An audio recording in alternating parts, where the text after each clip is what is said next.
ఏలూరు జిల్లా జీలుగుమిల్లి మండల కేంద్రంలో ప్రజా సమస్యల పట్ల అలసత్వం వహించకుండా అధికార యంత్రాంగం సమర్థవంతంగా పనిచేయాలని పోలవరం శాసనసభ్యులు చిర్రి బాలరాజ్ అన్నారు.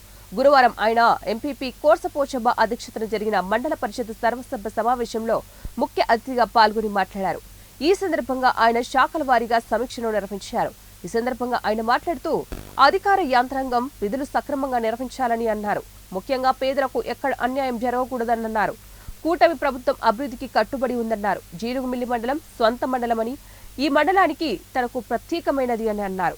ఈ కార్యక్రమంలో జిల్లా పరిషత్ ప్రాథమిక సభ్యులు వసంతకుమార్, మండల పరిషత్ అభివృద్ధి కార్యదర్శి మంగతయారు, సర్పంచ్లు, ఎంపీటీసీలు, వివిధ శాఖల అధికారులు పాల్గొన్నారు. ప్రతి ఒక్క పేదవాడు ఎలాగున్నాడో అలాగే ఉన్నాడు. తప్పకుండా మన ప్రభుత్వంలో అభివృద్ధి ఏంటి అనేది మేము చేసి చూపిస్తాం.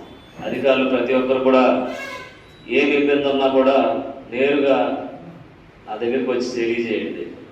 పై అధికారి వల్ల ఇబ్బంది ఉన్నా, అలాగే మీరు చేసేటువంటి వర్క్లో ఇలా చేస్తే మనకు డెవలప్ అవుద్ది, మనం ప్రజలకి మేలు చేయగలం అనేటువంటి మీకు ఒక ఆలోచన ఉంటే తప్పకుండా నాకు తెలియజేయండి.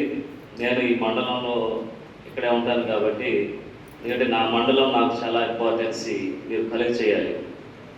ఎందుకంటే ప్రతి డెవలప్మెంట్ విషయంలో నేను ఎక్కడ కూడా రాజీ పడను. ప్రతి ఒక్కరు కూడా ఎలక్ట్గా ఉండండి. ఏ టైంలో ఏ డిపార్ట్మెంట్కి ఎలాగ వెళ్తానో కూడా తెలియదు. చాలా సీరియస్గా తీసుకోండి, చాలా బాధ్యతగా ఉద్యోగాలు చేయండి.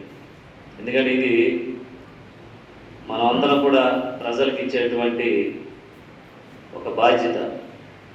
మీరందరూ కూడా బాధ్యతగా పనిచేసి ప్రజలకు ఎప్పుడూ అందుబాటులో ఉంటూ ఎనీ టైం ఇది డిపార్ట్మెంట్